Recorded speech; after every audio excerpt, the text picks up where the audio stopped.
एगो तो साल भर राखी के त्योहार आवेला और नतिया के बेटा दिन भर धाने सोहत आवे काज ने हमारा भाई भतीजा कब ले राखी बंधाई अभी ले ना मनाऊ।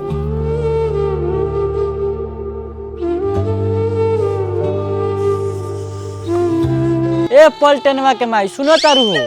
हाँ सुनतानी तोरे खान आँख से आन कान से बहिर नहीं थी सुब रही तो अपना बहन से मुंह मारा ले हमार भाई भतीजा बाण सकी ना का ना 1200 लेकिन हम तो अपना बहने से राखी बनवावे नी तो 5,000 रुपया एगो साड़ी नगद देवे नी लेकिन ते तो अगला साल अपना भैया से राखी बनवावे गए ले तो का दे लेलस हम आड़ी दे लेलस। ओहो साड़ी दिले में तो डरवाओ तानी चली ना बहन खातिर अपना भैया से गाधा दिलावा तानी बहुत चढ़ के बोला तारू जान तो नहीं कि तेरा भाई से कितना औकात बा 200-300 रुपया दे के दांत चियार देवेलस। हमारा भाई के बारे में उल्टा सीधा बोलबन तो देखो तारे कुदारी धास दे अगर हमार बात तारा समझ में आ गई होइनु तो जाके अभी सोनुआ के टेम्पो बुला लियाब अभी हमारे के नहर पहुंचाबो। ठीक बा हम मुंह में कुदारी मत धास हम जाते हैं टेम्पो ला के बुला के लिए आबे तब तक तू तैयार हो जा।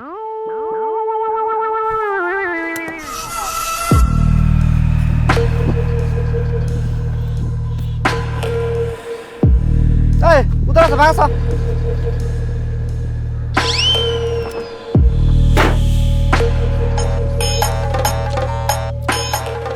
ए सोनू भाई कहीं जा तरह का? हाँ जाही खाई तो तैयारी बनी तारा कहीं जाए के बा का?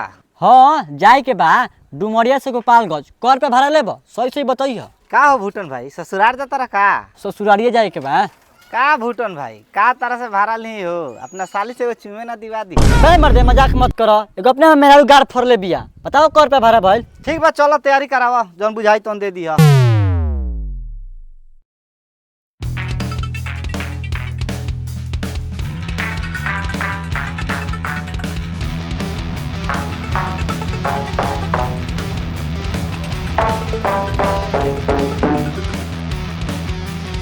चाची हो गाड़ी आ गल हल्दी चला।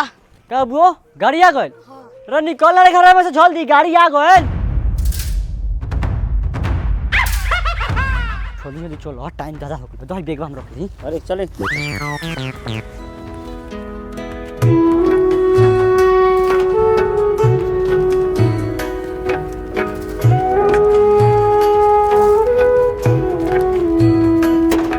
भाग मर दे बड़ा लेट कर देला तू।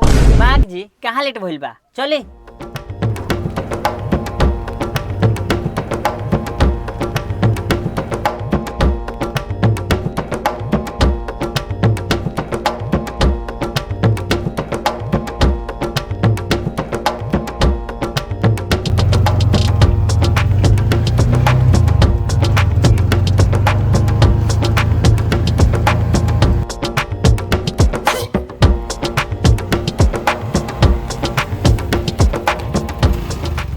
अरे आ गई सो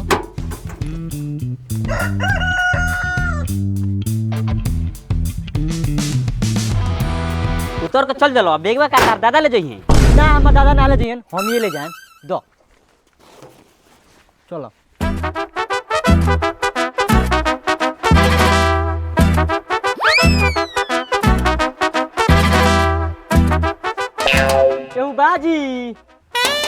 केहू बाजी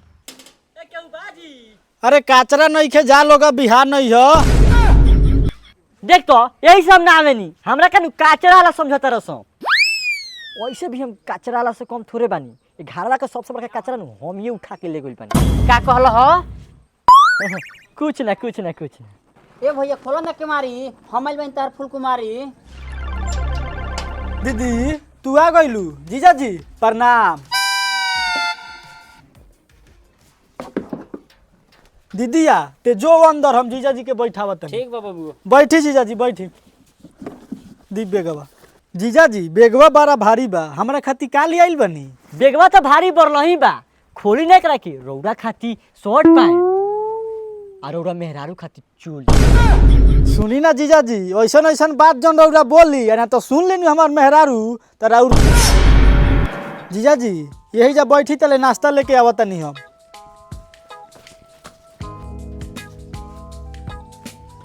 धरी जीजा जी नाश्ता करी।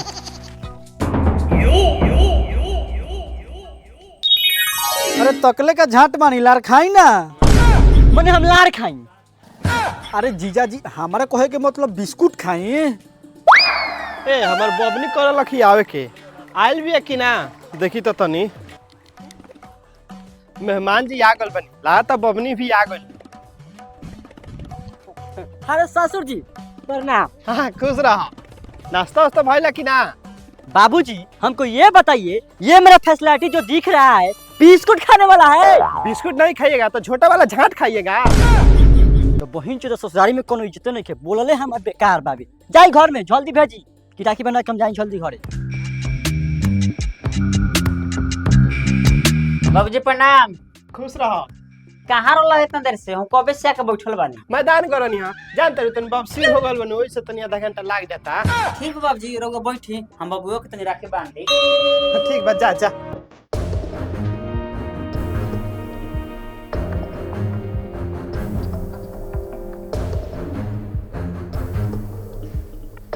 ए हटी नहीं है से हट ना बैठ बबुओ। इन रंग बिरंगे धागों में जीवन के मीठे रागों में रिश्तों का ये पावन बंधन बंधे कलाई पे जिस दिन बोले संसार राखी भाई बहन का प्यार। मुंह खोल बबुआ, मिठाई खा ले। दीदी मिठाई को होता रे हमरा के तो बिस्कुट खियावत रे। का करबे बबुओ? उन्नति के बेटा बड़ा कंजूस हवे। कहनी रास्ता में रसगुल्ला ले ले तो कहत ना बिस्कुटे पर काम चल जाई। अच्छा ठीक बा दीदी खियाओ।